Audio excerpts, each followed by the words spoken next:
Picture this. You're the president of a country that is basically broke. Your treasury is emptier than a teenager's fridge after a growth spurt, and someone on your team leans over and whispers, "What if we just print more money?" And for one beautiful, glorious second you think you've solved poverty forever. You imagine yourself on TV announcing everyone gets $1 billion. The crowd goes wild. Confetti everywhere. Your face gets carved into a mountain somewhere, and then 20 minutes later, you're explaining to the same crowd why a loaf of bread now costs 400 million of those dollars.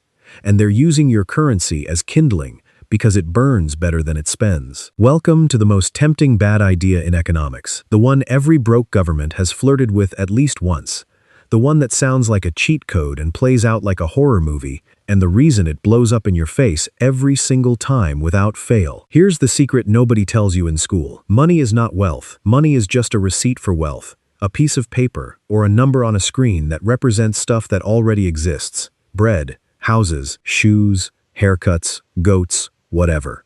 If your country has 100 loaves of bread and $100 chasing those loaves, each dollar buys one loaf. Simple, balanced, everyone's happy. Now print another $100 out of thin air without baking a single extra loaf, and suddenly you've got $200 chasing the same 100 loaves. So the price of bread doubles, and congratulations. You didn't make anyone richer, you just made your money weaker, like diluting one shot of espresso into a bathtub of water and calling it 10 coffees. Technically, you have more liquid, but nobody's waking up from that. This is the part where people go, okay, but rich countries print money all the time. Why don't they explode? And that's a fair question, so let's roast that myth too, because it deserves it. When a country like the US or Japan prints money, the rest of the world still trusts that money. Businesses still accept it. Other countries still hold it in their reserves, like a security blanket. It's basically the popular kid at school who can show up late, wear pajamas, forget their homework, and still get invited to every party because everyone assumes they're good for it. A poor country with a shaky economy printing piles of cash is the opposite. It's the kid who already has a sketchy reputation showing up even later in even worse pajamas, smelling faintly of regret, and now nobody wants to sit with them at lunch, meaning nobody wants their currency, meaning its value crashes even faster, meaning the problem doesn't just grow, it snowballs downhill, picking up speed and debris on the way.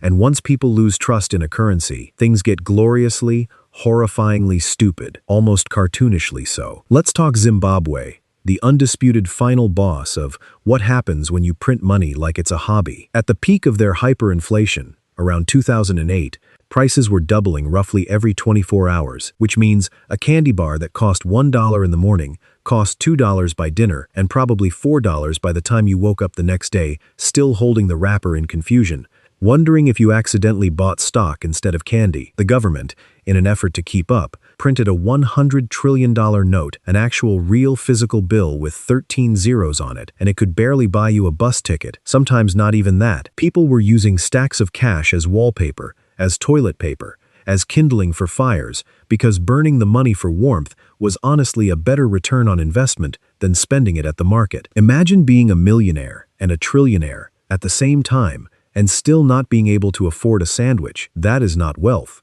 That is a very expensive joke the universe is playing on an entire nation, and somehow people still had to go to work the next day and act normal about it. Then there's Venezuela, a country that genuinely sits on some of the largest oil reserves on Earth, theoretically rich beyond belief, swimming in resources, and yet at the height of its crisis, people were weighing cash on scales instead of counting it, because counting would simply take too long. And some folks reportedly turned worthless bills into wallets, hats, purses, and even origami art, because at least as a craft material, the money retained some value, which it had completely lost as, actual money you could buy food with. Grocery store workers needed wheelbarrows of cash just to make change, and inflation got so wild that some businesses stopped putting price tags on shelves altogether because the prices would be outdated before lunch. And let's not forget Germany. In the 1920s, the original viral hyperinflation story, where people supposedly needed wheelbarrows just to carry enough cash to buy a single loaf of bread, and there are stories of workers getting paid twice a day, because if you waited until evening, your morning wages might only buy half a sandwich by then.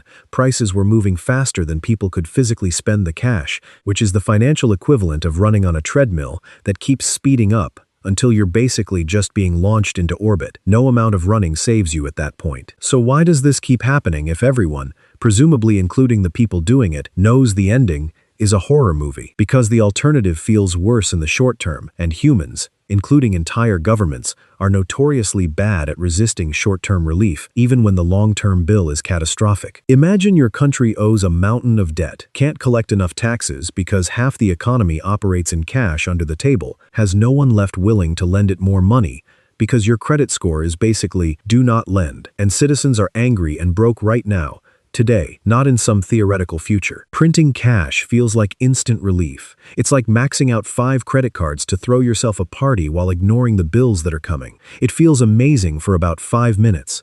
Everyone's dancing, and then the consequences show up wearing a mask and carrying way more debt than you started with, uninvited, and they do not leave when you ask nicely. There's also a sneaky extra problem that makes this even worse. A lot of what poor countries owe isn't even in their own currency. It's in US dollars or euros, so you can print all the local money you want. It does absolutely nothing to pay off a debt that has to be settled in a currency you cannot legally produce yourself, which is like trying to pay off your rent in monopoly money, while your landlord very specifically demands real dollars and is not amused by your get-out-of-jail-free card. On top of that, the moment people see a government printing money out of desperation, they panic.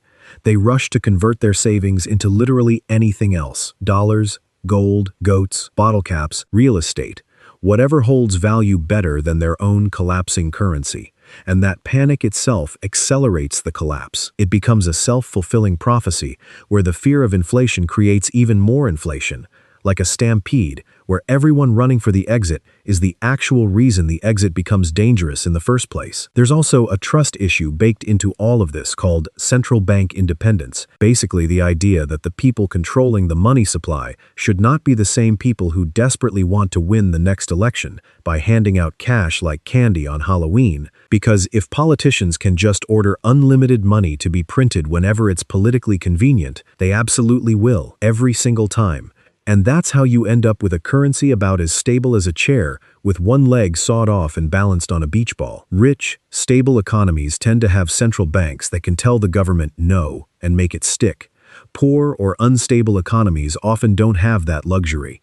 The political pressure wins, the printer goes brr, and inflation goes right along with it, hand in hand, like an unwanted dance partner who never lets go. So what's the actual fix instead of printing? It's slower, less satisfying, and nobody throws a parade for it. Grow the real economy, meaning actually produce more goods and services so there's more actual stuff for the money to represent. Build trust in institutions, so people and investors aren't terrified to hold the currency long term.